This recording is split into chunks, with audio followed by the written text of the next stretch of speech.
want you to close your eyes for a second. Let's take a little mental trip back to maybe 2012. Picture the roads in India. Okay. If you wanted a car that looked like a proper SUV, could handle our legendary potholes like a tank, but didn't require you to sell your house to afford it, what were your options? There really weren't any. It was like a vacuum. You had the really expensive ladder frame giants, or you had hatchbacks.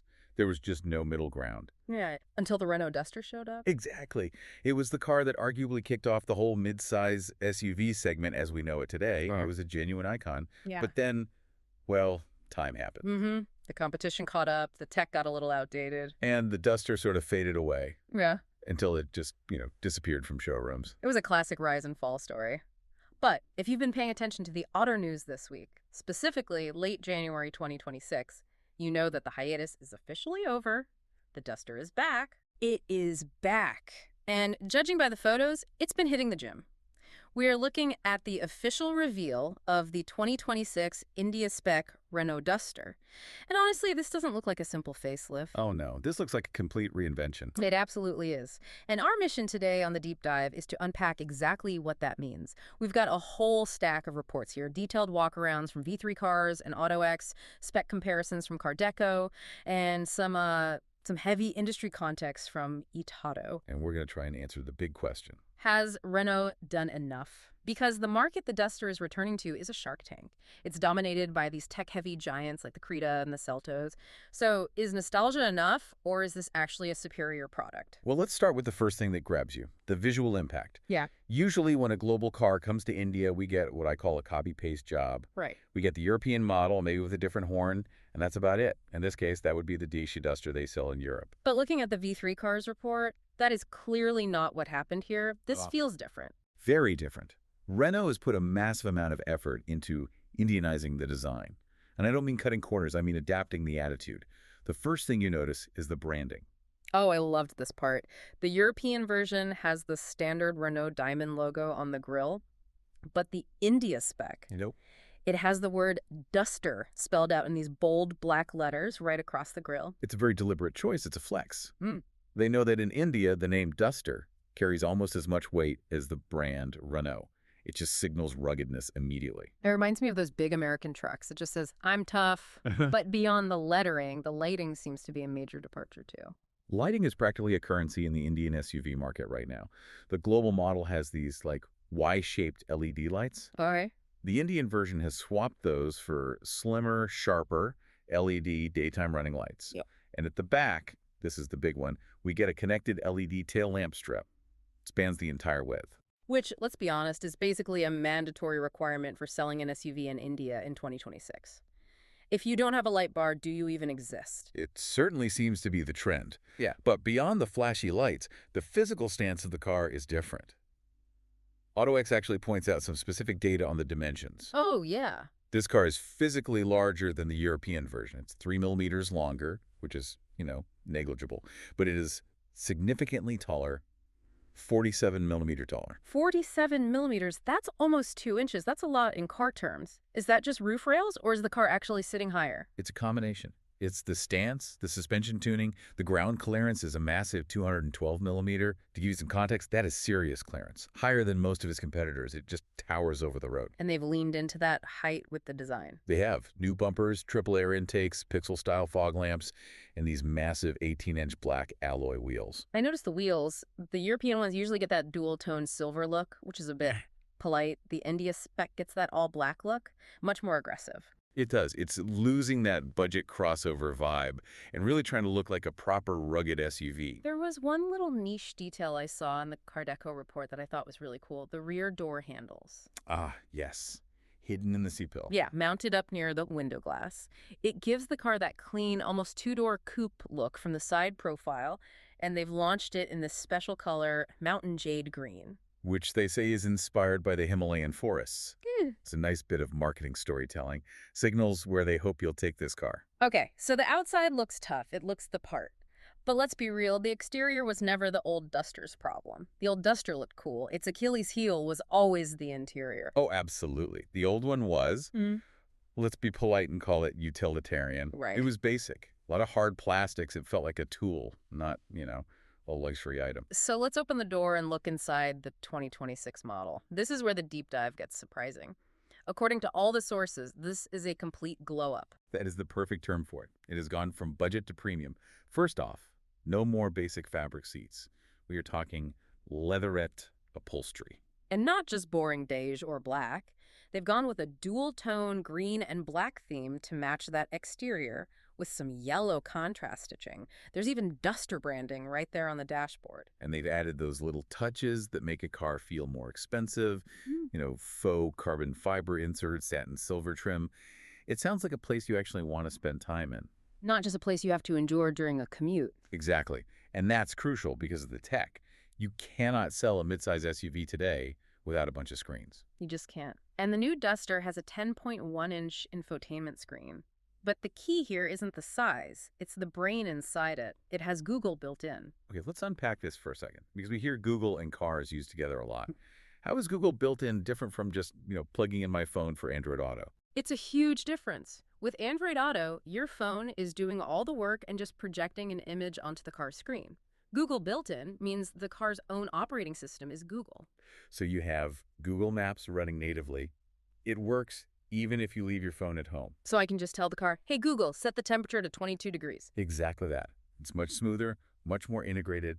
Plus there's a 10.25-inch digital driver display behind the steering wheel. A very modern digital cockpit. That is a massive leap forward. But as an Indian buyer, I have a checklist. We are demanding customers. There are certain things I need, or I'm not signing the check. Did Renault listen? All right, let's run down your checklist. What's at the top? Panoramic sunroof. It's the national obsession. Check. And interestingly, the global model doesn't get this. This was engineered specifically for India because they know it's a deal breaker here. Nice. Okay, number 2. It gets incredibly hot here. I need ventilated front seats. Check. Crucial for Indian summers. Dual zone climate control. Because my passenger is always cold when I'm hot. Check. And they've even thrown in a powered tailgate, which is a really nice convenience feature when your hands are full. Wow. Okay, so they really did listen. They ticked all the boxes. They clearly did their homework on the must-haves.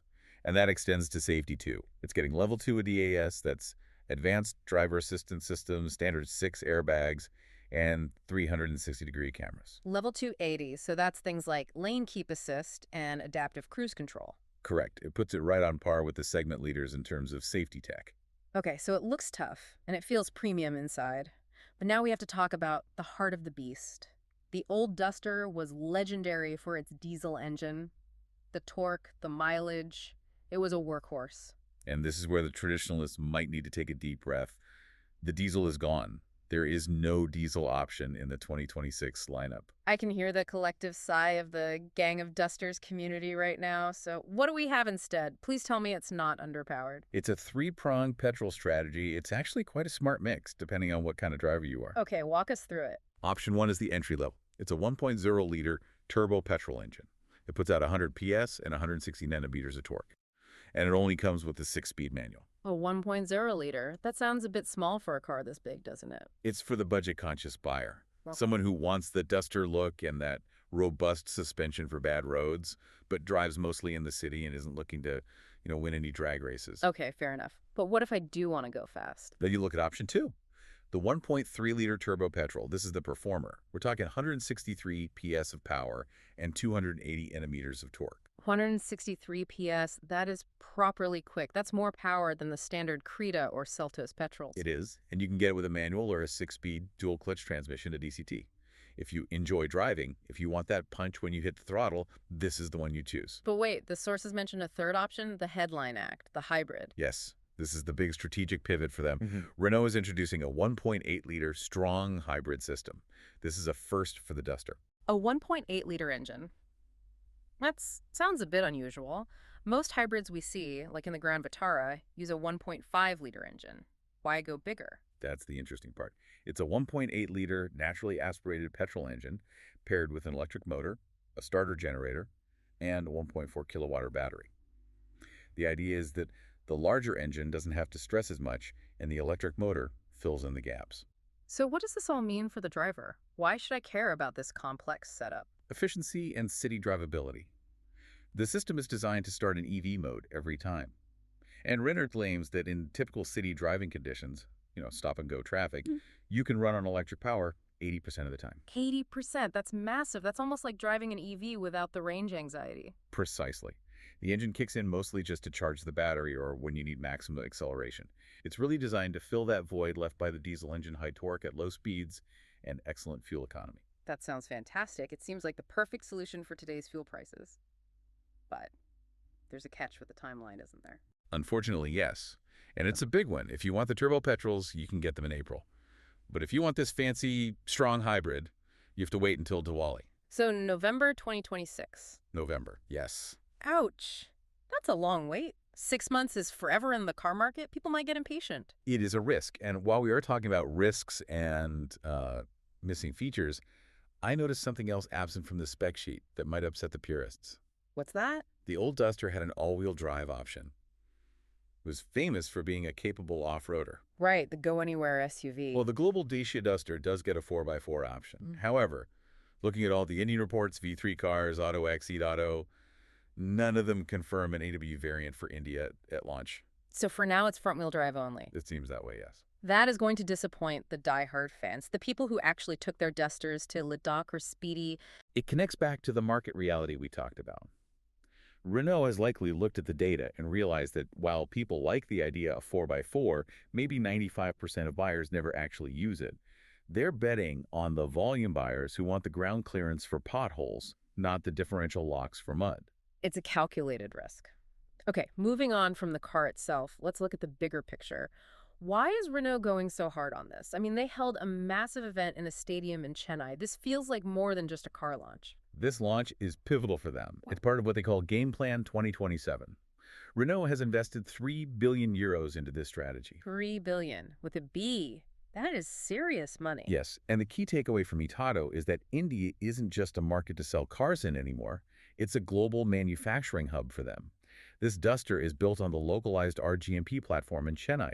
They aren't just building them for us. They're building them to export to the world. Exactly. It puts Indian manufacturing quality on a global stage. So let's talk brass tacks. If I'm listening to this and I'm sold, I want the green one with the yellow stitching, how do I get one? Well, bookings are open right now.